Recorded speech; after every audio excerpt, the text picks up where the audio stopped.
ஆண்டவருடைய பரிசுத்தமான நாமம் மகிமைப்படுவதாக. ஆண்டவருடைய வார்த்தைக்கு நேராக நம்முடைய சிந்தனைகளை திருப்புவோம்.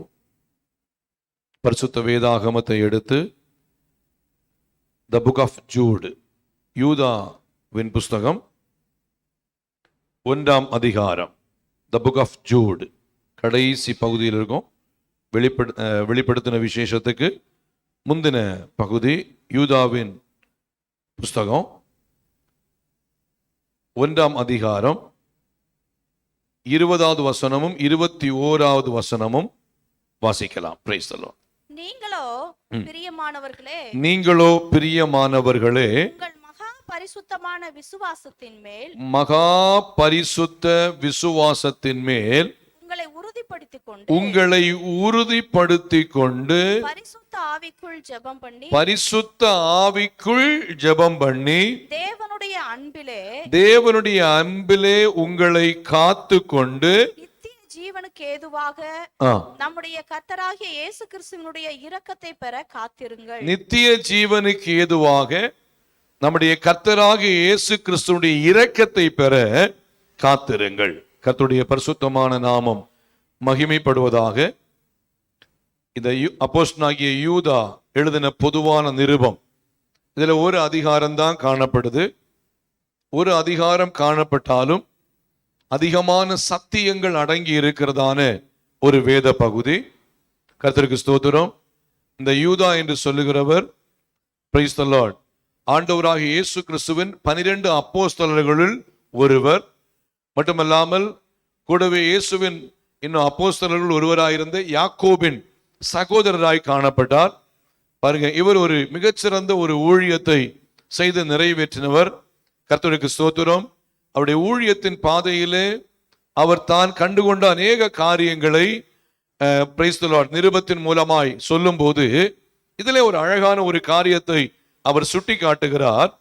நீங்களோ பிரியமானவர்களே உங்கள் மகா பரிசுத்தமான விசுவாசத்தின் மேல் உங்களை உறுதிப்படுத்திக் கொண்டு பரிசுத்த ஆவிக்குள் ஜெபம் பண்ணி தேவனுடைய அன்பிலே உங்களை காத்து கொண்டு நித்திய ஜீவனுக்கு ஏதுவாக நம்முடைய கர்த்தராகிய இயேசு கிறிஸ்துவினுடைய இரக்கத்தை பெற காத்திருங்கள். இந்த நாளிலே செய்தியினுடைய தலைப்பு நித்திய ஜீவனில் கிறிஸ்துவின் இரக்கத்தை பெற வழி என்ன என்கிற தலைப்பிலே ஒரு 3 காரியங்களை உங்கள் மத்தியிலே இந்த வசனத்தின் அடிப்படையிலே உங்கள் மத்தியிலே சுட்டி காட்டும்படியாய் விரும்புகிறேன். Price the Lord. ஆண்டவர் நல்லவர். ஒரு ரட்சிக்கப்பட்ட ஒரு தேவ பிள்ளை, ஒரு ஆண்டவருக்குள்ளே வளர்ந்து கொண்டிருக்கிற தேவ பிள்ளைகளுடைய வாழ்க்கையில நான் அடிக்கடி சொல்லுகிறது போல நம்முடைய ஒரே நோக்கம் நித்திய ஜீவன் ஆகிய பரலோக ராஜ்யம். பரலோக ராஜ்யத்துக்கு தான் நாம் ஆயத்தமாக்கப்பட்டு கொண்டிருக்கிறோம். நாம் ரட்சிக்கப்பட்டு ஞான ஸ்நானம் பெற்று பரிசுத்த ஆவியின் அபிஷேகத்தை பெற்று பரிசுத்தமாய் வாழ்ந்து ஆண்டவராகிய இயேசு கிறிஸ்துவினுடைய வருகைக்கு நாம் ஆயத்தமாக்கப்பட்டு கொண்டிருக்கிறோம். ஆயத்தமாக்கப்படுகிற தேவ பிள்ளைகளாகிய நம்முடைய வாழ்க்கையில நாம் எப்படிப்பட்டவர்களா இருக்க வேண்டும் என்று சொல்லி பிரைஸ் தி லார்ட் இந்த இடத்துல ஒரு 3 காரியங்கள். ஒன்று வாசிக்கும் போது அதில் சொல்லப்பட்டிருக்கு, நீங்களோ பிரியமானவர்களே, ஒன்று உங்கள் மகா பரிசுத்தமான விசுவாசத்தின் மேல் உங்களை உறுதிப்படுத்தி கொண்டு என்று சொல்லப்பட்டிருக்கு. அல்லேலூயா. ஒரு ஆவிக்குரிய தேவ பிள்ளை முதலாவது செய்ய வேண்டிய ஒரு காரியம் மகா பரிசுத்தமான விசுவாசத்தில் உங்களை உறுதிப்படுத்திக் கொள்ள வேண்டும். விசுவாசத்தில், கர்த்தர் மேல் உள்ள விசுவாசத்தில் நம்மை உறுதிப்படுத்திக் கொள்ள வேண்டும். அதுல அந்த அதிகாரத்துல 3ஆம் வசனம் வாசிங்க. 3ஆம் வசனம் வாசிங்க. பிரியமானவர்களே, ரட்சிப்பை குறித்து உங்களுக்கு எழுதும்படி நான் மிகவும் கருத்துள்ளவனாய் இருக்கையில் பரிசுத்தவான்களுக்கு ஒரு விசை ஒப்பு கொடுக்கப்பட்ட விசுவாசத்திற்காக நீங்கள் தைரியமாய் போராட வேண்டும் என்று உங்களுக்கு எழுதி உணர்த்துவது எனக்கு அவசியமாய் கண்டது. அல்லேலூயா.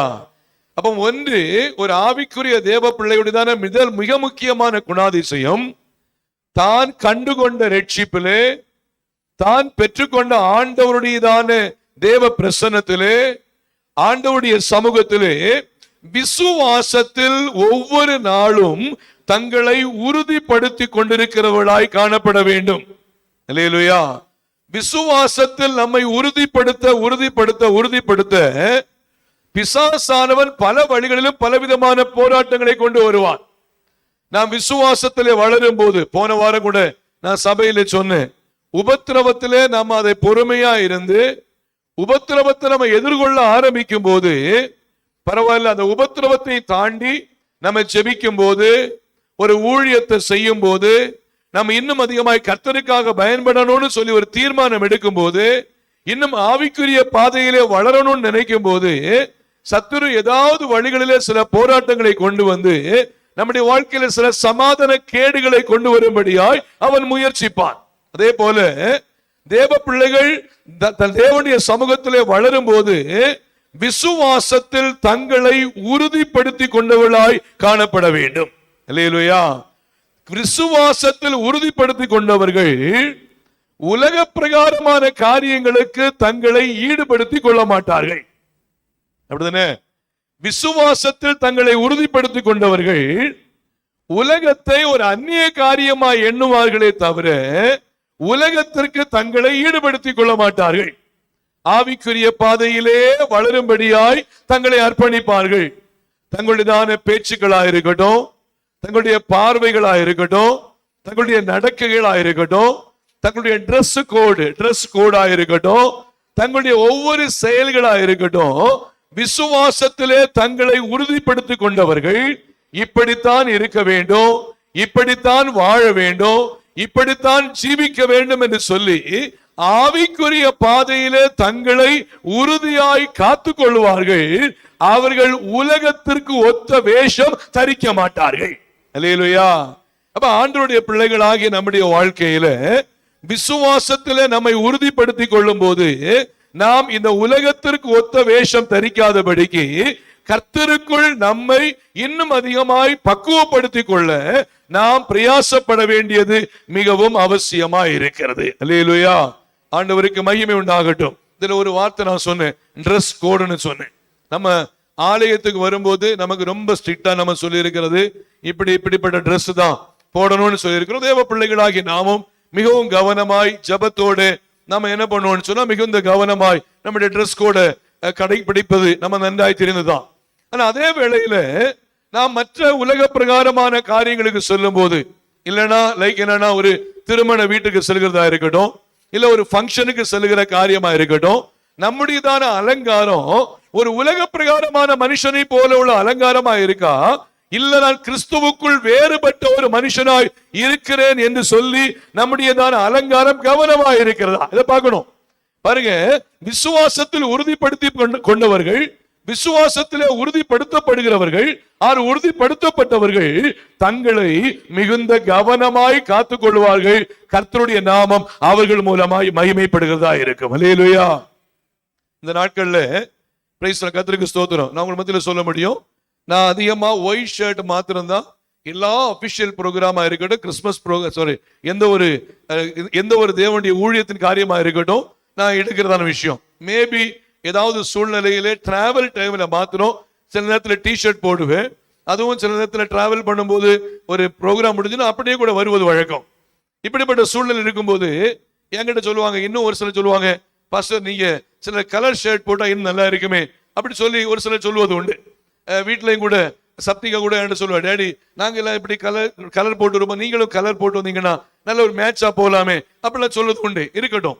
ஆனா இந்த ஒயிட் ட்ரெஸ் நான் அந்த ஊழியத்தின் பாதையிலே போடும்படி ஆரம்பித்த பின்பு, நான் ஒரு தீர்மானம் எடுத்த பின்பு தொடர்ந்து வேற ட்ரெஸ் வேற கலர் ஷர்ட் வாங்குறதுக்கு எனக்கு என்ன பண்ணல, என் மைண்ட் வரல. வேற கலர் ஷர்ட் நான் போடுறதும் இல்லை. ஒரு முறை நான் சிங்கப்பூர் போகும்போது, பிரைஸ் தி லார்ட், இங்கே சரி நம்ம போடுறது இல்லை, கூடவே நான் சிங்கப்பூர் போகும்போது அங்கே ஏதாவது தேவையான போட்டுக்கலாமேங்கிற விஷயத்துல ஒரு 2 கலர் ஷர்ட் நான் என்ன பண்ணேன், எடுத்து வைக்கப்பட்டுச்சு. எடுத்து வைத்து நாங்க போன நேரத்துல ஒரு ப்ரோக்ராமுக்காக நான் போடும்படியாக நான் என்ன பண்றேன்னா ஷர்ட் என்ன பண்ண, ஒரு லைட் ப்ளூ கலர் ஷர்ட் தான் எடுத்து நான் போட்டேன்.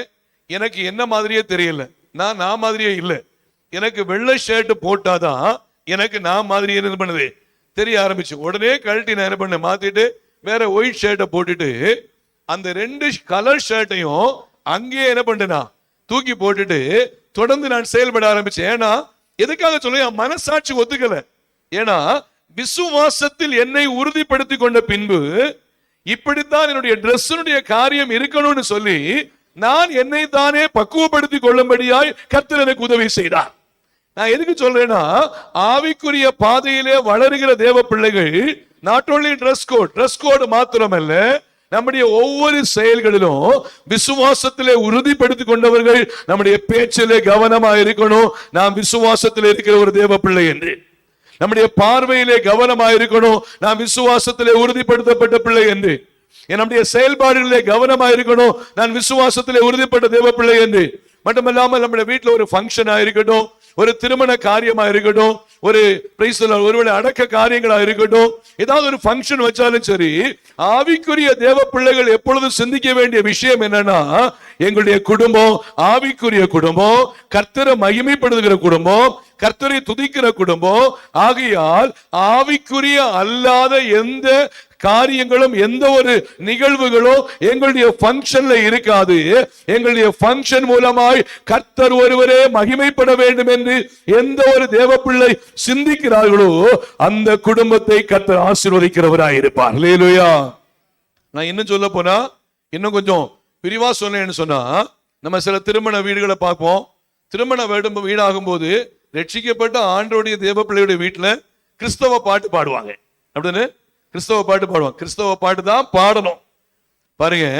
ஆனா அதே வேளையில குடும்பக்காரங்க சொன்னாங்க, இல்ல இவங்க சொன்னாங்க, அவங்க சொன்னாங்கன்னு சொல்லிட்டு நாம் உலக பிரகாரமான பாடல்களை பாடும்படியாக நாம் ஒருவேளை முற்படுகிறோமே என்று சொன்னால், அங்கே நம்முடைய விசுவாசத்தை நாம் ஒன்று சீர்தூக்கி பார்க்கவில்லை. அங்கே நம்முடைய விசுவாசத்திலே குறைந்து போறவர்களா இருக்கிறோம். உலகத்திற்கு ஒத்த வேஷம் தரிக்கிறவர்களா இருக்கிறோம். ஆவிக்குரிய தன்மையை இழந்தவர்களா இருக்கிறோம். அதனால அவர் சொல்றாரு, விசுவாசத்தில் உங்களை உறுதிப்படுத்திக் கொள்ளுங்கள். ஒருவேளை ரட்சிக்கப்படாத மக்கள், ஆண்டவரை அறியாத மக்கள், உலக பிரகாரமான மக்கள் எப்படி வேண்டுமானாலும் வாழலாம். ஆனால் நம்முடைய வாழ்க்கையிலே இப்படித்தான் வாழ வேண்டும் என்று வேதம் நமக்கு என்ன கற்றுக் கொடுத்திருக்கிறதோ, எப்படி வாழ வேண்டும் என்று சொல்லி, சாட்சியாய் ஜீவிக்க வேண்டும் என்று சொல்லி நமக்கு என்ன கற்றுக் கொடுக்கப்படுகிறதோ அதில் நாம் உறுதியாய் இருப்போம் என்றால் அதை பரலோகத்தின் தேவன் கவனிக்கிறவராய் இருக்கிறார். அதன் மூலமாய் நமக்கு நிறைவான ஆசீர்வாதத்தை கர்த்தர் தருகிறவராய் இருப்பார். அல்லேலூயா. அப்ப விசுவாசத்தில் உறுதிப்படுத்திக் கொள்ள வேண்டும். வேதத்திலே வாசிக்கும் போது ஒரு 2 நபரை உங்கள் மத்தியிலே சுட்டிக்காட்ட விரும்புகிறேன். விசுவாசத்தில் உறுதிப்படுத்திக் கொண்டவர்கள். வாசிங்க The Book of Hebrews, எபிரேயர்கள் நிருபம் 11ஆம் அதிகாரம் 7ஆம் வசனத்தை வாசிங்க. The Book of Hebrews chapter 11 verse 7 வாசிங்க. எபிரேயர் 11ஆம் அதிகாரம் 7ஆம் வசனம் வாசிங்க. விசுவாசத்தினாலே தற்காலத்திலே காணாதவைகளை குறித்து, நோவா தற்காலத்திலே காணாதவைகளை குறித்து தேவ எச்சரிப்பு பெற்று, தேவ எச்சரிப்பை பெற்று பயபக்தி உள்ளவனாகி, பயபக்தி உள்ளவனாகி தன் குடும்பத்தை ரட்சிப்பதற்கு வேளையை உண்டு பண்ணினான். அதனாலே அவன் உலகம் ஆக்கினைக்குள்ளாகாதென்று தீர்த்து, விசுவாசத்தினால் உண்டாகும் நீதிக்கு சுதந்திரவாளியானான். விசுவாசத்தினாலே ஆபிரகாம். போதும். இந்த இடத்துல பார்க்கும்போது நோவாவை குறித்து மிக அழகாக சொல்லப்பட்டிருக்கிறது. எபிரேயர் 11ஆம் அதிகாரம் 7ஆம் வசனத்திலே, விசுவாசத்தினாலே நோவா தற்காலத்தில் காணப்படாதவைகளை குறித்து தேவ எச்சரிப்பை பெற்று பயபக்தி உள்ளவனாகி தன் குடும்பத்தை ரட்சிப்பதற்கு பேழையை உண்டு பண்ணினான். ஆண்டவராகிய தேவன் நோவாவை பார்த்து சொல்றாரு, நீ கொப்பேர் மரத்தால் ஒரு பேழையை உண்டு பண்ணு. அப்படின்னு கொப்பேர் மரத்தால் ஒரு பேழையை உண்டு பண்ணு. ஆதியாகமத்தின் புஸ்தகம் 6ஆம் அதிகாரம் 5ஆம் வசனத்திலிருந்தே வாசிக்கும் போது வாசிக்க முடியும். ஏன் ஆண்டவர் இந்த காரியத்தை சொல்றாரு, ஏன் ஆண்டவர் ஒரு பேழையை உண்டு பண்ண சொல்றாருன்னு சொன்னா, வாசிங்க. ஆதியாகமம் 6ஆம் அதிகாரம் 5ஆம் வசனத்திலிருந்து வாசிங்க. மனுஷனுடைய அக்கிரமம் பூமியிலே பெருகினது என்றும் அவன் இருதயத்து நினைவுகளே, வாசிங்க. வாசிங்க வாசிங்க. நினைவுகளின் தோற்றமெல்லாம் இருதயத்தின் நினைவுகளின் தோற்றம் எல்லாம் நித்தமும் பொல்லாதது என்றும் நித்தமும் பொல்லாததும் என்று கர்த்தர் கண்டு தாம் பூமியிலே மனுஷனை உண்டாக்கினதற்காக கர்த்தர் மனஸ்தாபப்பட்டார். வாசிங்க. அது அவர் இருதயத்திற்கு விசனமாயிருந்தது. அப்பொழுது கர்த்தர் நான் சிருஷ்டித்த மனுஷனை பூமியின் மேல் வைக்காமல் மனுஷன் முதற்கொண்டு மிருகங்கள், ஊரும் பிராணிகள், ஆகாயத்து பறவைகள் பரியந்தமும் உண்டாயிருக்கிறவைகளை நிக்கிரகம் பண்ணுவேன். நான் அவர்களை உண்டாக்கினது எனக்கு மனஸ்தாபமாய் இருக்கிறது என்றார். நோவாவுக்கோ கண்களிலே கிருபை கிடைத்தது. நோவாவின் வம்ச வரலாறு. நோவா தன் காலத்திலே இருந்தவர்களுக்குள்ளே நீதிமானும் உத்தமனுமாயிருந்தார். இந்த நோவாவிட்ட ஆண்டவர் சொல்றாரு 14ஆம் வசனத்துல வாசிங்க. 14 முதல். நீ கொப்பேர் மரத்தால் உனக்கு ஒரு பேழை உண்டாக்கு, அந்த பேழையிலே அறைகளை உண்டு பண்ணி உள்ளும் புறமுமாக கீழ் பூசு. நீ அதை பண்ண வேண்டிய விதம் என்னவென்றால் பேழையின் நீளம் 300 முழமும் 300 முழம், அதன் அகலம் 50 முழம், உயரம் 30 முழமாய் இருக்க வேண்டும். போதும், வெயிட் பண்ணுங்க. இதை குறித்து நீங்க வீட்டுல போய் படிச்சுக்கோங்க. இதுல விசுவாசத்தோடு நீ இந்த பேழையை உண்டாக்கு என்று சொல்லி நோவாவுக்கு ஆண்டவர் ஒரு தேவ எச்சரிப்பை கொடுத்த உடனே நோவா விசுவாசத்தில் உறுதிப்பட்டவனாய் சந்தேகப்படாமல் பேழையை உண்டு பண்ணினார். அந்த பேழையிலே அவரும் அவருடைய குடும்பத்தாரும் காக்கப்படும்படியாய் பரலோகத்தின் தேவன் உதவி செய்தவராய் இருந்தார். அல்லேலூயா. இதற்கு அடையாளமா தான் இந்த காலத்திலே சபையை தேவன் உருவாக்கி வைத்திருக்கிறார். சபை என்று சொல்லி வரும்போது ஒரு பேழைக்கு ஒப்புமையாய் காணப்படுகிறது. அப்போ தேவன் விசுவாசத்தோடு சபையை ஒரு தேசத்திலே ஒரு தேவ அழைப்பை பெற்று உருவாக்கும்படியாய் சொல்வதன் நோக்கம் என்னவென்றால், தேசத்திலே அழிந்து போகிற ஜனங்கள் அழியாதபடிக்கு சபைக்குள்ளே கடந்து வரும்படியாக தேவன் சபையை உண்டாக்கும்படியாய் விசுவாசத்திலே உறுதிப்பட்டு சொல்லும் போது, எந்த ஒரு தேவ பிள்ளை விசுவாசத்திலே உறுதிப்பட்டு தேவ வார்த்தைக்கு கீழ்ப்படிந்து தேவ திட்டத்தை நிறைவேற்றுகிறார்களோ அவர்களை கொண்டு கர்த்தர் கிரியை செய்கிறவராய் இருப்பார். அல்லேலூயா. பாருங்க, நமக்கு இந்த சபையை கட்டும் போது கர்த்தருக்கு மகிமை உண்டாகட்டும். நிறைய பேர் நிறைய மெட்டீரியல்ஸ் நம்ம கொடுத்திருப்பாங்க. சபையை கட்டும் போது நிறைய பேர் வந்து வேலை செஞ்சிருப்பாங்க.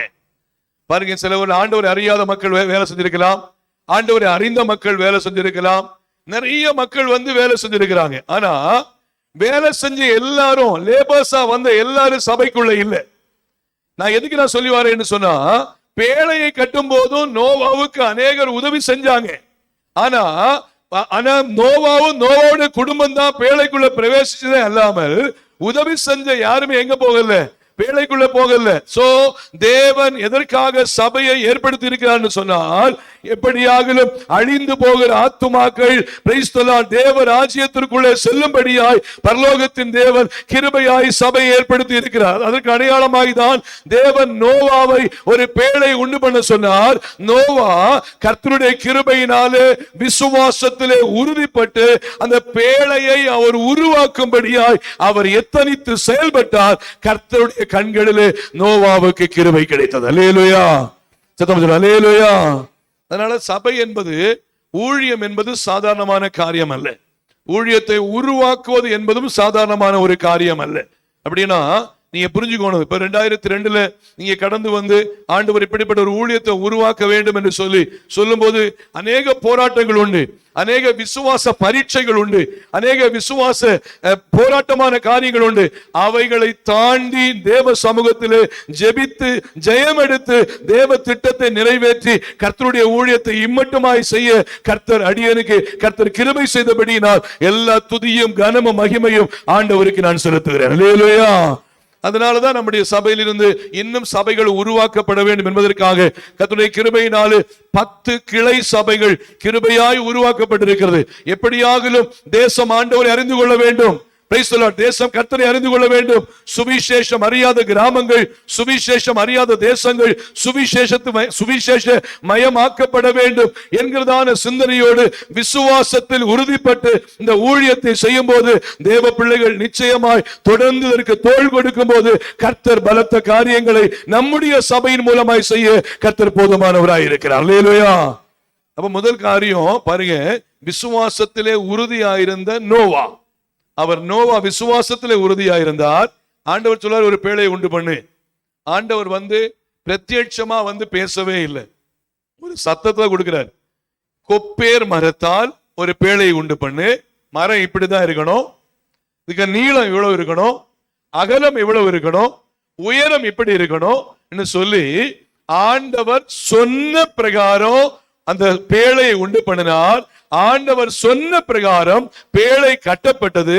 Price the Lord. கர்த்தர் அதிலே மகிமைப்பட்டார். அல்லேலூயா. அதே போல சபை என்பது தேவ சித்தத்தின்படி சபை, தேவ விருப்பத்தின்படி சபை கட்டப்படும் போது தேவன் அதிலே சந்தோஷப்படுகிறவராய் இருப்பார். அல்லேலூயா. தேவ சித்தம் இல்லாம மனுஷீக சித்தம், உலக பிரகாரமான காரியம், தேவன் விரும்பாத காரியம் ஒருவேளை சபைக்குள்ள இருக்கும்னு சொன்னா அதுல தேவன் சந்தோஷப்படவே மாட்டார். அப்படியானால் நோவாவுக்கு தேவனுடைய கண்களிலே கிருபை கிடைக்க காரணம் என்னவென்றால் தேவ சித்தத்தை செய்யும்படியாய் தேவனோடு அவன் சஞ்சரித்தவனாய் இருந்தான். இப்படித்தான் ஊழியத்தை செய்யணும்னு சொல்லி ஊழியத்தை செய்ய வேண்டியதான அழகான ஒரு கட்டமைப்பை ஆண்டவர் கொடுத்தார். நோவா அதிலே உறுதியாய் உண்மையாய் இருந்தார். கர்த்தர் நோவாவை கொண்டு பலத்த காரியங்களை செய்தார். அல்லேலூயா. ஆண்டவர் நல்லவர். அப்படின்னு அதே போல சபையில நாம் ஒவ்வொரு அங்கங்களா இருக்கிறோம். Price the Lord. சரீரத்துக்கு டிஃபரெண்டான அங்கங்கள் இருக்கிறது போல சபையில நாம் ஒவ்வொருத்தரும் ஒவ்வொரு விதமான அங்கங்களா இருக்கிறோம். நிச்சயமாய் சபைக்கு நாம் தோள் கொடுத்து நமக்கு கொடுக்கப்பட்டதான பிரைஸ் தி லார்ட் நம்ம காரியங்களிலே உண்மையாய் நாம் செயல்பட ஆரம்பிக்கும் போது இன்னும் நம்முடைய சபை கர்த்தருக்குள்ளே கட்டி எழுப்பப்பட கர்த்தர் நமக்கு உதவி செய்கிறவராய் இருப்பார். அல்லேலூயா. இரண்டாவது, விசுவாசத்திலே உறுதிப்பட்டவர்கள். இரண்டாவது, விசுவாசத்தில் உறுதிப்பட்ட ஒரு காரியத்தை நீங்க வாசிங்க. கர்த்தருக்கு மகிமை உண்டாகட்டும். வாசிங்க எபிரேயர்கள் நிருபம் 11ஆம் அதிகாரம் 24ஆம் வசனம் வாசிங்க. எபிரேயர் 11:24 வாசிங்க. விசுவாசத்தினாலே மோசே தான் பெரியவனான போது குமாரத்தின் மகன் எனப்படுவதை வெறுத்து, பார்வோனின் குமாரத்தின் மகன் எனப்படுவதை வெறுத்து அநித்தியமான பாவ சந்தோஷங்களை அனுபவிப்பதை பார்க்கிறோம். தேவனுடைய ஜனங்களோடு அனுபவிப்பதையே தெரிந்து கொண்டான். துன்பத்தை அனுபவிப்பதையே தெரிந்து கொண்டான். இந்த மோசே எங்க வளர்றாரு? மோசே எங்க வளர்றாரு? எகிப்துல பார்வோனின் அரண்மனையில வளர்றாரு. ராஜாவின் குமாரத்தி இவர் எடுத்து வளர்த்துறாங்க. தண்ணீர் எடுத்தபடினால் இவருக்கு மோசேன்னு பேரை போட்டு மோசைக்கு அம்மாவே, ரியலான அம்மாவே அவங்களை வளர்த்த ஆரம்பிக்கிறாங்க. ஆனால் வளர்க்கப்படுகிற இடம் அரண்மனை இடம். அரண்மனையிலே அவர் என்ன வேணாலும் கேட்ட கிடைக்கும். எப்படி வேணாலும் வாழலாம், எப்படி வேணாலும் ஜீவிக்கலாம், என்னென்ன பாவம் செய்யணுமோ செய்யலாம். ஆனா பாருங்க, தான் வளர்க்கப்படும் போது எபிரேயர்கள் இப்படித்தான் இருக்க வேண்டும், எபிரேயருடைய குணாதிசயம் இப்படித்தான் இருக்க வேண்டும், இப்படித்தான் வாழ வேண்டும் என்கிற சத்தியத்தை கற்றுக்கொண்டதான இந்த மோசே அழகா சொல்லப்படுது பாருங்க. அநித்தியமான பாவ சந்தோஷத்தை அனுபவிப்பதை பார்க்கலாம், துன்பத்தை தெரிந்து கொண்டு. அந்த வசனத்தை மறுபடியும் வாசிங்க சிஸ்டர், மறுபடியும் வாசிங்க. பாவ சந்தோஷங்களை அனுபவிப்பதை பார்க்கிறோம். தேவனுடைய ஜனத்தோடு துன்பத்தையே அனுபவிப்பதையே தெரிந்து கொண்டார் அந்த மோசே. இதனால விசுவாசத்திலே உறுதியா இருந்தபடியினால் உலக பிரகாரமான பாவத்திற்கு தன்னை ஈடுபடுத்திக் கொள்ளவில்லை. விசுவாசத்திலே உறுதியா இருந்தபடியினால் உலக பிரகாரமான பாவத்திற்கு தன்னை அர்ப்பணித்துக் கொள்ளவில்லை. தான் சென்ற இடங்களிலே நான் தான் விரும்புகிற காரியங்களை எல்லாம் செய்வதற்கு மோசேக்கு வழிவாசல்கள் இருந்தாலும் தேவனுடைய ஜனத்தோடு நான் துன்பத்தை அனுபவிப்பதையே நான் தெரிந்து கொள்கிறேன் சொல்லி விசுவாசத்தில் மோசே உறுதியாயிருந்தார். மோசையோடு கர்த்தர் இருந்து மோசையை அழைத்து வேறு பிரித்து கனமான சித்தத்தை செய்யும்படியாய் கர்த்தர் மோசையை கிருபையாய் நடத்தினார். அல்லேலூயா. அப்ப நம்முடைய வாழ்க்கையில நம்ம வளர்கிற இடங்கள், நாம் செல்லுகிற இடங்கள், முக்கியமா வாலிபர்களுக்கு சொல்கிறேன், நீங்க படிக்க போகிற இடங்கள், ஒருவேளை நீங்க வேலைக்கு போகிற இடங்கள், அந்த இடங்களிலே சில சூழ்நிலையிலே சில பாவத்திற்கு ஏற்ற வழிவகைகள் இருக்கும். சில பாவம் செய்ய வேண்டியதான சில வழிகள் உங்களுக்கு இருக்கும். மட்டுமல்லாம தொடர்ந்து பாத்தீங்கன்னா சில பிள்ளைங்க சொல்லுவாங்க, ரூம்மேட் சொல்லுவாங்க, நான் இன்னைக்கு இந்த படத்துக்கு போறேன், உனக்கு யாரு பார்க்கலப்பா, வீட்டுல ஏதாவது சொல்லிட்டு நீ போய் சொல்லிட்டு வான்னு சொல்லிட்டு ஒருவேளை ரூம்மேட் சொல்லுவாங்க, நான் இந்த படத்துக்கு போறேன், அல்ல இங்க போறேன், இல்ல இந்த பாருக்கு போறேன், இல்ல இங்க போறேன்னு சொல்லிட்டு இந்த நாட்கள்ல வாலிபர்கள் சீரழிக்கப்படும்படியாய் உலகம் பலவிதமான கொடிய செயல்களை செய்து கொண்டிருக்கும் போது வாலிபர்கள் மோசையை தன்னுடைய வாழ்க்கையிலே ஒரு மிக முக்கிய ஆதாரமாய் வைத்துக் கொண்டு சிந்திக்க வேண்டிய காரியம் என்னன்னு சொன்னா, அனித்தியமான பாவ சந்தோஷங்களை நான் அனுபவிப்பதை பார்க்கிறோம், தேவ ஜனங்களோடு பாடுகளை அனுபவிப்பதையே நான் தெரிந்து கொள்வேன் என்று சொல்லி தேவ சமூகத்திலே விசுவாசத்திலே உறுதியாயிருந்த மோசையை போல ஒவ்வொரு வாலிபனும் வாழ ஆரம்பிப்பீங்கன்னு சொன்னா உங்களுடைய வாழ்க்கையின் எதிர்காலம் மிகச்சிறந்த ஆசீர்வாதமாக இருக்கும் என்பதில் சந்தேகமே இல்லை. அல்லேலூயா. இந்த நாட்களில் வாலிப பிள்ளைகளை, வாலிப பசங்களை கெடுக்க பல வழிகளிலும் பிசாசு போராடுறான். இந்த நாட்களில் ட்ரக்ஸ் அதிகமாய் பெருகி கொண்டே இருக்கிறது. ட்ரக்ஸ் போட்டாங்கன்னா என்ன நடத்துறாங்கன்னே உங்களுக்கு தெரியல, என்ன பேசுறாங்கன்னே தெரியல. பாருங்க, அவ்வளவு கொடிய சூழ்நிலைகளுக்குள்ள இருக்கும்போது நம்முடைய பிள்ளைகள் கர்த்தரால் கிருபையாய் பாதுகாக்கப்படும்படியாய் தேவ பிள்ளைகள் அதிகமாய் நம்முடைய பிள்ளைகளுக்காய் ஜெபிக்க வேண்டியது நம்முடைய கடமையாய் இருக்கிறது. வாலிபர்களோ நீங்கள் தேவ சமூகத்திலே அதிகமாய் ஜெபித்து சத்திய வசனங்களுக்கு கீழ்ப்படிந்து இந்த பாவத்திற்கு துணை போக மாட்டேன், இந்த பாவத்தை நான் செய்ய மாட்டேன், இந்த பாவத்தின்படி வாழ மாட்டேன், இந்த பாவத்திலே போக மாட்டேன் சொல்லி உங்களுடைய வாழ்க்கையிலே உங்களை ஒருவேளை உங்களுடைய பாவத்துக்கு நேராய் கொண்டு செல்கிறதான மனிதர்கள் மத்தியிலே நீங்கள் விட்டு விலகி ஓடி கர்த்தருக்கு முன்பாய் உறுதியாக இருப்பீர்கள் என்றால் மோசேயை ஆசீர்வதித்த ஆண்டவர் உங்களையும் ஆசீர்வதிக்க கர்த்தர் போதுமானவராய் இருக்கிறார். அல்லேலூயா, அல்லேலூயா. சுவிசேஷத்தை வாலிபர்கள் உங்களுடையதான கூட படிக்கிறவங்களுக்கு சொல்லிக் கொடுக்க வேண்டிய கடமை உங்களுக்கு இருக்கு. இயேசுவின் அன்பை, ஆண்டவருடைய ரட்சிப்பின் தன்மையை, ஆண்டவர் உங்களை விடுவித்த விதத்தை, உங்களுடைய வாழ்க்கையில தேவன் செய்த அற்புதத்தை, பிரைஸ் தி லார்ட், உங்களுடைய வகுப்பில் உள்ள உங்களுடைய ஃப்ரெண்ட்ஸுக்கு, உங்களுடைய மற்ற ஃப்ரெண்ட்ஸுக்கு எல்லாருக்குமே சொல்லிக் கொடுக்க வேண்டிய பொறுப்பு இருக்கு. இதை தேவ பிள்ளைகள் ஒரு கடமையாய் செய்ய வேண்டும். அல்லேலூயா. அப்ப சுவிசேஷம் சொல்லணும்னு சொன்னா அந்த பிள்ளைகளுக்கு முன்னாடி நாம் ஒரு சாட்சி உள்ள வாழ்க்கை வாழ வேண்டும். அல்லேலூயா. நான் காலேஜில் படிக்கும் போது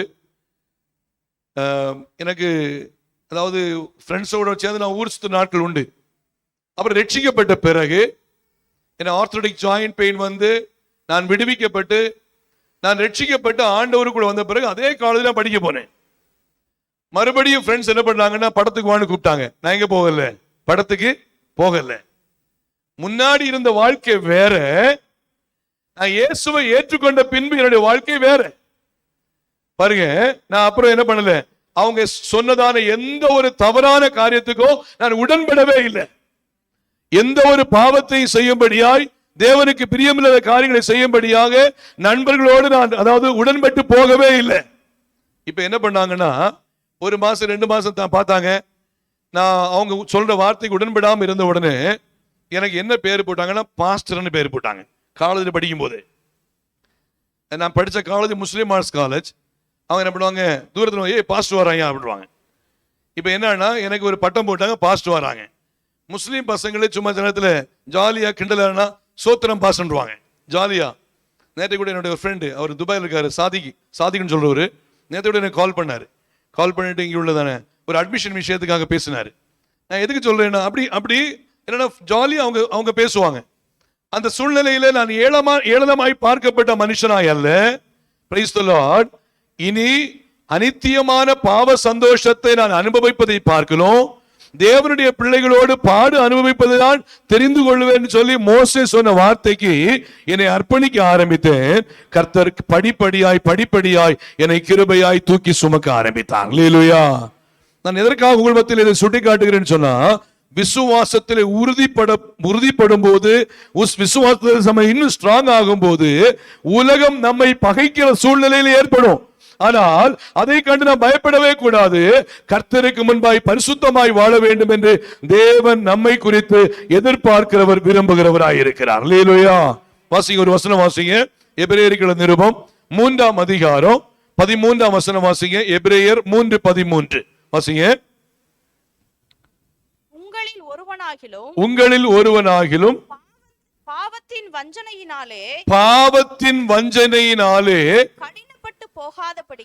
கடினப்பட்டு போகாதபடிக்கு இன்று எண்ணப்படும் அளவு நாடோறும் ஒருவருக்கொருவர் புத்தி சொல்லுங்கள். பாவத்தின் வஞ்சனையினாலே நீங்கள் கடினப்பட்டு போகாதபடிக்கு. அழகா சொல்ல பாருங்க. பாவத்தின் வஞ்சனை நம்முடைய இருதயத்தை கடினப்படுத்தும், நம்முடைய வாழ்க்கையை கடினப்படுத்தும், நம்முடைய ஆவிக்குரிய வாழ்வை விட்டு தூரமாய் கொண்டு சென்று பாவத்துக்குள்ளே கடினப்படுத்தும். தேவ பிள்ளைகள் அதிலே கவனமாக இருக்க வேண்டும் என்று இந்த இடத்திலே ஆக்கியோன் மிக அழகாக சொல்றார். இன்னொரு வசனம் வாசிங்க. ரோமர் 6ஆம் அதிகாரம் 12ஆம் வசனம் வாசிங்க. The book of Romans chapter 6 verse 12. 6ஆம் அதிகாரம் 12வது வசனம் வாசிங்க. ஆகையால் நீங்கள் சரீர இச்சைகளின்படி பாவத்திற்கு கீழ்ப்படியத்தக்கதாக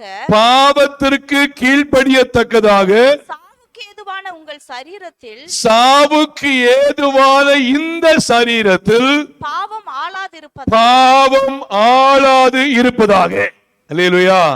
அப்ப விசுவாசத்திலே ஒரு மனுஷன் உறுதிப்பட்டு விட்டானே என்றால், விசுவாசத்திலே ஒரு மனுஷன் உறுதியாக்கப்பட்டு விட்டானே என்றால், பாவம் தன்னுடைய சரீரத்தை ஆளாதபடிக்கு தன்னை பரிசுத்தமாய் காத்துக் கொள்வான்.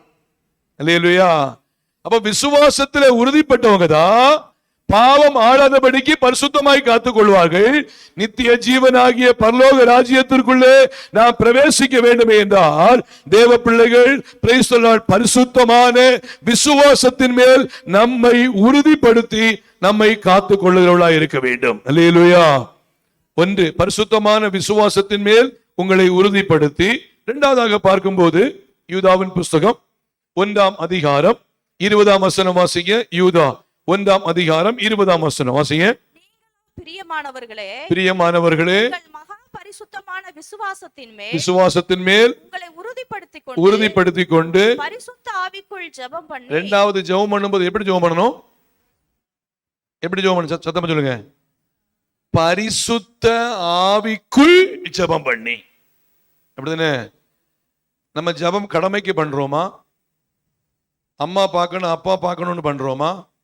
இல்ல பாஸ்டர் கேட்டா ஜெபம் பண்ணிட்டியாப்பான்னு கேட்டா ஆமா பாஸ்டர் ஜெபம் பண்ணிட்டேன் பாஸ்டர்னு சொல்றதுக்கு ஒரு கடமைக்கு பண்றோமா? இல்ல பரிசுத்த ஆவிக்குள் நம்ம ஜெபிக்கிறவளாய் இருக்கிறோமா என்பதை பார்க்கணும். ஜெபிக்கும் போது ஜெபிக்க நம்முடைய இருதயம் சுத்திகரிக்கப்பட்டு கொண்டே இருக்கும். நான் ஒரு எக்ஸாம்பிள் சொல்லுவேன். நம்ம இப்போ ஒரு பக்கெட்ல, நம்ம சபையோட சொல்லியிருப்பேன், பக்கெட்ல கொஞ்சம் வாஷ் பண்ணதான துணி வாஷ் பண்ணிட்டு தண்ணியை வச்சிருக்கிறோம். அது பாத்தீங்கன்னா கொஞ்சம் என்ன ஆகுதுன்னா இந்த சோப்பு பதையெல்லாம் அதுல இருக்கு. இப்போ அந்த தண்ணிக்கு மேல நம்ம நல்ல தண்ணி குட் வாட்டரை என்ன பண்றோம்னு சொன்னா உள்ள நம்ம ஃபோர்ஸா ஊத்திட்டு இருக்கிறோம். பைப் மூலமா ஃபோர்ஸா ஊத்திட்டு இருக்கிறோம். பக்கெட் நிறையுது. பக்கெட் நிறைஞ்சு அந்த தண்ணி என்ன பண்ணுதுன்னா எல்லாம் வெளியில ஆயிட்டே இருக்கு. இப்போ ஒரு அரை மணி நேரம் ஒரு 3/4 மணி நேரம் ஆகும்போது இப்போ இருக்கிற தண்ணியை நீங்க எடுத்து பாத்தீங்கன்னா அதுல அந்த சோப்பு வாட்டர், சோப்பு பதை ஆர் சோப்பு ஸ்மெல்லே இல்லாத அளவுக்கு முற்றிலுமா அது கிளியர் ஆயிருக்கும். காரணம் என்ன? சோப்பு வாட்டர் இருந்தது உண்மைதான். ஆனால் அதற்குள்ளாக நல்ல தண்ணி ஊற்றப்பட்டு கொண்டே இருக்கும் போது அது இந்த அழுக்கு தண்ணி, சோப்பு தண்ணி வெளியில போச்சு. இருந்த தண்ணி எல்லாம் நல்ல தண்ணீராய் மாற்றப்பட ஆரம்பிச்சிச்சு. அல்லேலூயா. அதே போல நம்முடைய இருதயத்தில் சில பாவங்கள் ஆண்டு கொண்டிருக்கும் போது நாம் பரிசுத்த ஆவியிலே தேவனுக்குள்ளே ஜெபம் பண்ணி கர்த்தருடைய வார்த்தையை நாம் கேட்டு வசனத்திற்குள்ளாகவே நம்முடைய இருதயம் நிறைந்து கொண்டே இருக்கும் போது பாவ அழுக்குகள் பாவங்கள் நம்மை விட்டு தூரமாய் போய்விடும். பரிசுத்த ஆவியானவர் நம்மை ஆளுகை செய்து கொண்டே இருப்பார். அல்லேலூயா. கர்த்தருக்கு மகிமை உண்டாகட்டும். நான் எதற்காக உங்கள் மத்தியிலே சுட்டி காட்டுகிறேன், எதற்காக சொல்லுகிறேன்னு சொன்னா, நாம் ஜெபிக்கிற ஜெபம் ஏதோ ஒரு கடமைக்கான ஒரு ஜெபம் அல்ல, பரிசுத்த ஆவியிலே ஜெபிக்கிறவளா இருக்க வேண்டும். சபையில் நமக்கு ஆராதனைக்கு வர்றோம், பாட்டு பாடி ஆராதிக்கும் போது கையை தட்டி ஆவியில நிரம்பி ஜெபிக்க வேண்டியதுடைய நோக்கம் என்னவென்றால், நாம் ஜெபிக்க நம்முடைய இருதயம் இன்னும் புத்துணர்வாக ஆரம்பிக்குது. நம்முடைய இருதயம் கர்த்தருக்குள்ளே களிகூற ஆரம்பிக்குது. நம்முடைய இருதயம் கர்த்தருக்குள்ளே சந்தோஷப்பட ஆரம்பிக்குது. பரிசுத்தாவின் அபிஷேகத்தை பெற்றவர்கள் அந்த பரிசுத்தாவின் அபிஷேகத்திற்குள்ளாய் களிகூர்ந்து ஜெபிக்க ஆண்டவர் கிரியை செய்ய ஆரம்பிப்பார். அல்லேலூயா. வாசிங்க அப்போஸ்தலர் நடபடிகளின் புத்தகம் 10ஆம் அதிகாரம் 1ஆம் வசனத்தில் வாசிக்கும் போது கொர்நேலியு என்று சொல்லப்பட்ட ஒரு மனுஷனை பார்க்கிறோம். வாசிங்க 1-2 வசனங்களை வாசிங்க. அப்போஸ்தலர் 10ஆம் அதிகாரம் 1-2 வசனம் வாசிங்க. பட்டாளம் எனப்பட்ட பட்டாளத்திலே அதிபதியாகிய கொர்நேலியு என்னும் பெயர் கொண்ட ஒரு மனுஷன் செசரியா பட்டணத்திலே இருந்தான். அவன் தேவ பக்தி உள்ளவனும் வீட்டார் அனைவரோடும் தேவனுக்கு பயந்தவனுமாயிருந்து ஜனங்களுக்கு மிகுந்த தர்மங்களை செய்து எப்பொழுதும் தேவனை நோக்கி ஜெபம் பண்ணி கொண்டிருந்தான். பகலில் ஏறக்குறைய 9ஆம் மணி நேரத்திலே தேவனுடைய தூதன் தன்னிடத்தில் வரவும். வெயிட் பண்ணுங்க, மீதி உள்ள காரியத்தை நீங்க வீட்டுல போய் படிங்க. பாருங்க, எப்பொழுதும் தேவனுடைய சமூகத்திலே ஜெபித்துக் கொண்டிருந்ததான அந்த கொர்நேலியோடு பேசும்படியாய் தேவதூதன் இறங்கி வருகிறார். அல்லேலூயா. பரிசுத்த ஆவியிலே ஜெபிக்கிற தேவ பிள்ளைகள், பிரைஸ் தி லார்ட், நாம் தேவ சமூகத்திலே ஜெபித்துக் கொண்டே இருக்கும்போது நிச்சயமாய் பரிசுத்த ஆவியானவர் நம்மை சரியான பாதையிலே கைடு பண்ணுகிறவராய் இருப்பார். அல்லேலூயா. சில நேரத்துல நம்ம ஏதாவது விஷயத்தை மறந்துட்டோம்னு சொன்னா, ஏதாவது விஷயம் நமக்கு நம்ம சில சூழ்நிலையில நம்ம விட்டுட்டோம்னு சொன்னா, சில விஷயங்கள் நமக்கு புரியலைன்னு சொன்னா, சில காரியங்கள்ல ஞானம் இல்லைன்னு சொன்னா, கர்த்தருக்கு ஸ்தோத்திரம், பரிசுத்த ஆவியிலே நிறைந்து ஜெபிக்க ஆரம்பிக்கும் போது மறந்து போன விஷயத்தை கர்த்தர் ஞாபகப்படுத்துகிறவராய் இருப்பார். பரிசுத்த ஆவியில நிறைந்து ஜெபிக்கும் போது கர்த்தர் ஞானத்தை கொடுக்கிறவராய் இருப்பார். பரிசுத்த ஆவியில நிறைந்து ஜெபிக்கும் போது நாம் ஆவிக்குள்ளே கனிகூர்ந்து சந்தோஷப்படுவதாக இருப்போம். பரிசுத்த ஆவியில நிறைந்து ஜெபிக்கும் போது தேவன் புதிய புதிய திட்டங்களை நமக்கு தருகிறவராய் இருப்பார். அல்லேலூயா. 2 நாளைக்கு முன்னே என்னுடைய ஆபீஸ்ல உள்ள ஒரு கீ நான் என்ன பண்ணேன்னா எங்க வச்சேன்னு எனக்கு ஒரு ஞாபகம் இல்லை. நான் என்ன பண்ணிட்டேன், ஆபீஸ்ல உட்கார்ந்து இருக்கிறேன், இந்த பீரோவை திறக்கணும்னு சொன்னா அந்த கீ வேணும் எனக்கு. நான் கார்ல வச்சேனா இல்ல பேக்ல வச்சேனா இல்ல வீட்டுல வச்சுட்டுனா என்கிற விஷயத்துல எனக்கு ரொம்ப டவுட்டா இருந்துச்சு. தொடர்ந்து பாத்தீங்கன்னா நான் கொஞ்ச நேரம் அப்படியே உட்கார்ந்து ஜெபம் பண்ண ஆரம்பிச்சேன். பாருங்க, ஸ்தோத்திரம் பண்ணி கொஞ்சம் கர்த்தருக்குள்ள ஜெபம் பண்ண ஆரம்பிக்கும் போது ஆண்டவர் என்ன பண்ண உடனே உணர்த்தினாரு, ரைட் சைடு உள்ளதான என்ன பண்ணு அந்த ட்ராயரை திறந்து பாருன்னு சொன்னாரு. நான் அந்த ட்ராயரை திறந்து பார்த்து அதுக்குள்ள கீ வச்சிருந்துச்சு.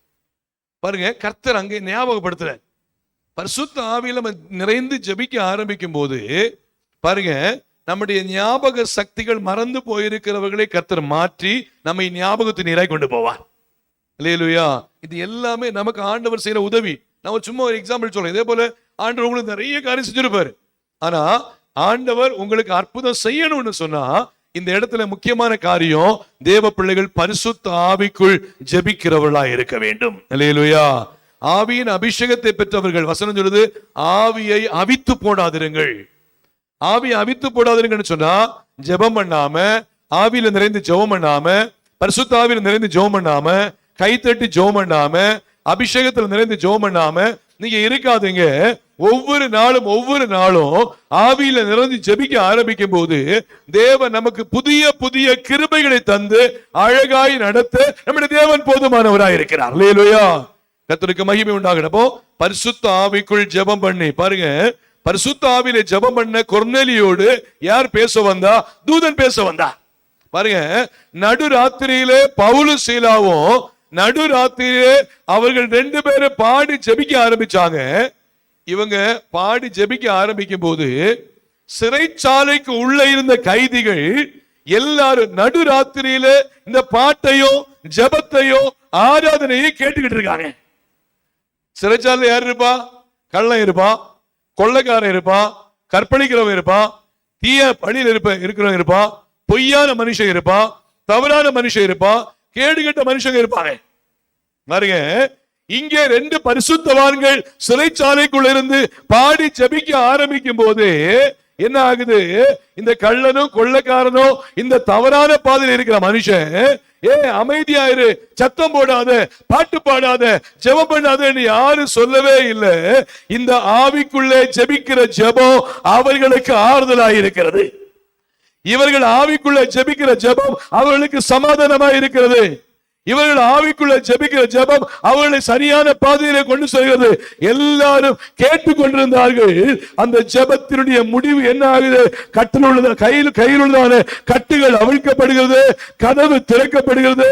தேவன் அற்புதத்தை செய்தால் பரிசுத்த ஆவியிலே நிறைந்து ஜெபிக்கிற ஜெபத்தை தேவன் கேட்டு கட்டுகளை உடைக்கிறவராய் இருக்கிறார். அல்லேலூயா, கர்த்தருக்கு மகிமை உண்டாகட்டும். சில குடும்பத்தில் சில கட்டுகள், சில பிள்ளைகளை குறித்து ஒரு கட்டுகள், பிள்ளைகளுடைய சமாதானம் இல்லாத ஒரு காரியத்தை குறித்துள்ள சில போராட்டங்கள், பிள்ளைகளுடைய படிப்பை குறித்துள்ள காரியங்கள், பிள்ளைகளுடைய எதிர்காலங்களை குறித்துள்ள காரியங்கள், சில கீழ்ப்படியாம பிள்ளைங்க இருக்கும் போது இவன் கீழ்ப்படியவே இல்லையே என்று சொல்லிக்கூட பாரத்தோடு இருக்கிறது.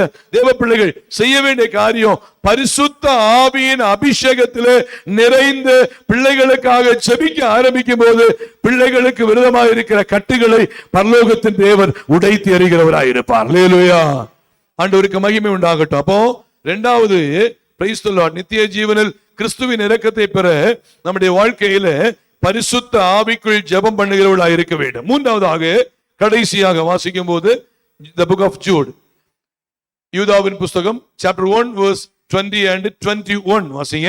praise the Lord. the book of Jude chapter 1 verse 20 and 21 வாசிங்க. நீங்களோ பிரியமானவர்களே மகா பரிசுத்தமான விசுவாசத்தின் மேல் உங்களை உறுதிப்படுத்திக் கொண்டு பரிசுத்த ஆவிக்குள் ஜெபம் பண்ணி தேவனுடைய அன்பிலே உங்களை காத்துக்கொண்டு. அல்லேலூயா. 3வது, தேவ அன்பிலே உங்களை என்ன பண்ணுங்க? நீங்க காத்துக்கொள்ளுங்க. தேவனுடைய அன்பு என்பது வித்தியாசமானது. தேவனுடைய அன்பு என்பது அகாப்பே லவ். இந்த உலகத்துல எந்த மனுஷனாலும் கொடுக்கப்பட முடியாத ஒரு அன்பு என்றால் தேவனுடைய அன்பு. உலகத்தில் உள்ள எல்லா மனுஷர்களும் விட்டுருவாங்க. உன்னை கடைசி வரைக்கும் காப்பாத்துவேன், கடைசி வரைக்கும் சாப்பாடு கொடுப்பேன், கடைசி வரைக்கும் நான் இருப்பேன் அப்படி சொல்ற மனுஷன் கூட விட்டுட்டு போயிடுவாங்க. ஆனா கர்த்தருடைய அன்பு அப்படிப்பட்டது அல்ல. கர்த்தருடைய அன்பு எப்படிப்பட்டது? அவர் சொல்றாரு, நான் உன்னை விட்டு விலகுவதும் இல்லை, உன்னை கைவிடுவதும் இல்லை. அந்த அன்பு மேலான அன்பு. அந்த அன்பு நம்மை சமாதானப்படுத்துகிற அன்பு. அந்த அன்பு நம்மை உண்மையாய் நேசிக்கிற அன்பு. அவர் சொல்றாரு, தேவனுடைய அன்பிலே உங்களை காத்துக்கொண்டு. பாருங்க, 1 கொரிந்தியர் 13ஆம் அதிகாரத்திலே சொல்லும் போது அந்த அன்பு எப்படிப்பட்டது என்று பார்க்க முடியும். வாசிங்க. 1 கொரிந்தியர் 13ஆம் அதிகாரம் 4ஆம் வசனம் வாசிங்க. verse 4 வாசிங்க. அந்த அன்புக்கு நீடிய சாந்தம் உண்டு, தயவும் உள்ளது, அந்த அன்புக்கு பொறாமை இல்லை, அந்த அன்பு தன்னை புகழாது, இருமாப்பாயிராது, அயோக்கியமானது செய்யாது, தற்பொழிவை நாடாது, சினமடையாது, தீங்கு நினையாது, அநியாயத்தில் சந்தோஷப்படாமல். அல்லேலூயா. அந்த அன்பை நாம் பெற்றுக் கொண்டிருக்கிறோம். தேவனுடைய அன்பு சாதாரணமான அன்பு அல்ல. தேவனுடைய அன்பு என்று சொல்லி வரும்போது மன்னிக்கிற அன்பு. ஆண்டவர் சொல்றாரு, அதாவது இயேசு தவறே செய்யல, பிலாத்து கையை கழுவி விட்டுறாரு. இவரிடத்துல யாதொரு குற்றமும் அறியேன், இவருடைய எந்த ஒரு குற்றமும் இல்லைன்னு சொல்லும் போது சிலுவையில் அவரை அடித்து தூக்கி விடும்போது முதல் வார்த்தை சொல்றாரு, இந்த அன்பு சொல்லுது பாருங்க, பிதாவே இவர்களை மன்னியும், தாங்கள் செய்கிறது இன்னதென்று அறியாதிருக்கிறார்களே. அதான் நம்முடைய கிறிஸ்துவின் அன்பு. நம்முடைய கிறிஸ்துவின் அன்பு. பாருங்க, நாம் செய்த தவறுக்காக, நாம் செய்த பாவத்திற்காக நம்முடைய பாவத்தை அவரே சுமந்து கல்வாரி சிலுவையிலே சுமந்து அவர் சொல்றாரு, பிதாவே இவர்களை மன்னியும், தாங்கள் செய்கிறது இன்னது என்று அறியாது இருக்கிறது. தேவனுடைய அன்பு அப்படிப்பட்டதா இருக்கிறது. தேவனுடைய அன்பு இன்னும் சொல்ல போனா சகிக்கிற அன்பு. ஒரே ஒரு வார்த்தை வசனத்தை வாசிங்க, முடிக்க விரும்புறேன். தேவனுடைய அன்பு சகிக்கிற அன்பு. வாசிங்க மத்தேயு 27 அதிகாரம் 27 வசனத்திலிருந்து வாசிங்க. மத்தேயு 27 அதிகாரம் 27 வசனத்திலிருந்து. அப்பொழுது தேசாதிபதியின் போர்ச்சேவகர் தேசாதிபதியின் அரண்மனையிலே கொண்டு போய் போர்ச்சேவகரின்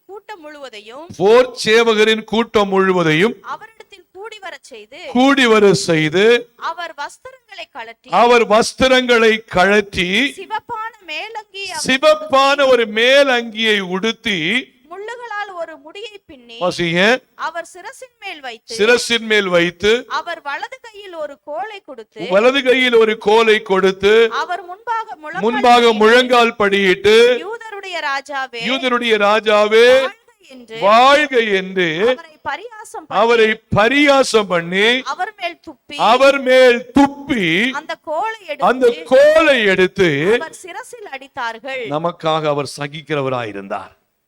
அந்த அன்பு சகிக்கிற அன்பா இருந்தது. அல்லேலூயா. என்னென்ன வார்த்தை இதை எக்ஸ்பிளைன் பண்ண போனோம்னா ஒரு மிகப்பெரிய ஒரு பைபிள் ஸ்டடி பாருங்க. சகிக்கிற தேவனா இருந்தார். அவர் மேல துப்புறாங்க, ஒரு முள்முடிய சூட்டி அதை வச்சு அமிழ்த்துறாங்க, அடிக்கிறாங்க. பாருங்க, இன்னும் எவ்வளவு கேவலப்படுத்த முடியுமோ கேவலப்படுத்துறாங்க. அந்த அன்பு நமக்காய் சகிக்கிற அன்பா இருந்தது. அல்லேலூயா. அந்த அன்பு நமக்காய் சகிக்கிற அன்பு தான் சொல்றாரு. தேவனுடைய அந்த அன்பிலே உங்களை காத்துக் கொள்ளுங்கள். தேவனுடைய அந்த சகிக்கிற அன்பிலே, அந்த மன்னிக்கிற அன்பிலே, அந்த விட்டு கொடுக்கிற அன்பிலே உங்களை காத்துக் கொள்ளுங்கள். அர்த்தம் என்ன? நீங்களும் மன்னிங்க, நீங்களும் சகித்துக் கொள்ளுங்கள், நீங்களும் விட்டு கொடுங்கள். ஏனென்றால் இயேசுவின் வருகை சீக்கிரமாய் இருக்கிறது. இயேசு சீக்கிரம் வரப்போறாரு. இயேசு வரும்போது முதலாவது நம்மை விசுவாசத்தில் உறுதியாய் காத்துக் கொள்ள வேண்டும். இரண்டாவது ஆவிக்குள் ஜெபம் பண்ணுகிறவர்களாய் இருக்க வேண்டும். மூன்றாவது கிறிஸ்துவின் அன்பிலே நம்மை காத்துக் கொள்ள வேண்டும். இப்படி பரிசுத்தமாய் வாழும்போது கர்த்தர் வரும்போது நாம் அவரோடு சேர்த்து கொள்ளப்பட்டு யுக யுகமாய் அவரோடு வாழ கர்த்தர் நமக்கு உதவி செய்வாராக. எல்லாரும் கண்களை மூடுவோமா? எல்லாரும் தலைகளை தாழ்த்தி தேவ சமூகத்திலே நம்மை நாமே அர்ப்பணித்து, அருமையான தேவனுடைய பிள்ளைகளே, பிரைஸ் தி லார்ட், இந்த சத்திய வார்த்தைகளை நாம் விடவே கூடாது. இந்த சத்திய வார்த்தைகளை விட்டு விலகவே கூடாது. ஆண்டவருடைய சமூகத்தில் ஒப்பு கொடுப்போம். ஆண்டவரே, நான் உமக்குள்ளே வளருகிற பிள்ளை, உமக்குள்ளே வாழுகிற பிள்ளை. ஆண்டவரே ஸ்தோத்திரம். நான் உலகத்திற்கு ஒத்த வேஷம் தரிக்க கூடாது.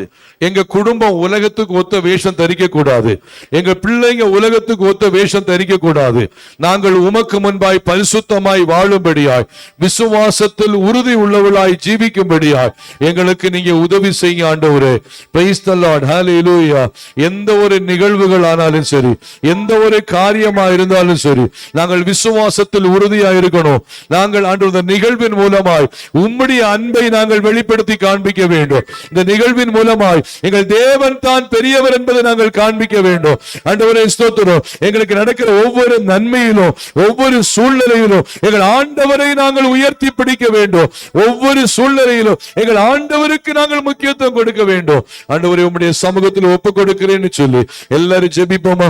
எல்லாரும் ஜெபிப்போம், எல்லாரும் ஜெபிப்போம். ஆண்டவருடைய சமூகத்தில் ஜெபிப்போம். ஆண்டவர், நான் விசுவாசத்தில் இன்னும் வளரும்படியாய், விசுவாசத்தில் உறுதியாய் இருக்கும்படியாய் எனக்கு நீங்க உதவி செய்யன்னு சொல்லுவோம். பரிசுத்த ஆவிக்குள்ள நான் ஜெபம் பண்ணும்படியாய் நீங்க எனக்கு உதவி செய்யுங்கன்னு சொல்லி ஜெபம் பண்ணுவோம். ஆண்டவருடைய அன்பிலே நான் என்னை காத்துக் கொள்ளும்படியாய் எனக்கு நீங்க உதவி செய்யுங்கன்னு சொல்லுவோம். நிச்சயமாய் கர்த்தர் நம்மை கிருபையாய் நடத்த கர்த்தர் போதுமானவராய் இருக்கிறார். கர்த்தர் தொடர்ந்து கிருபையாய் நடத்துவாராக. Price the Lord. கர்த்தருக்கே மகிமை உண்டாகட்டும். இந்த வசனத்தின் அடிப்படையில் தேவன் நம்மை கிருபையாய் நடத்துவாராக. கடைசி ஜெபத்தை ஜெபின் ஜெபம் பண்ணுவாங்க. எல்லாரும் ஜெபத்தோடு காணப்படும் போது கர்த்தருடைய நாம் மகிமை போட்டோம். எல்லாரும் ஸ்தோத்திரத்தோடு காணப்படுவோம். கர்த்தருக்கே மகிமை உண்டாகட்டும். Price the Lord.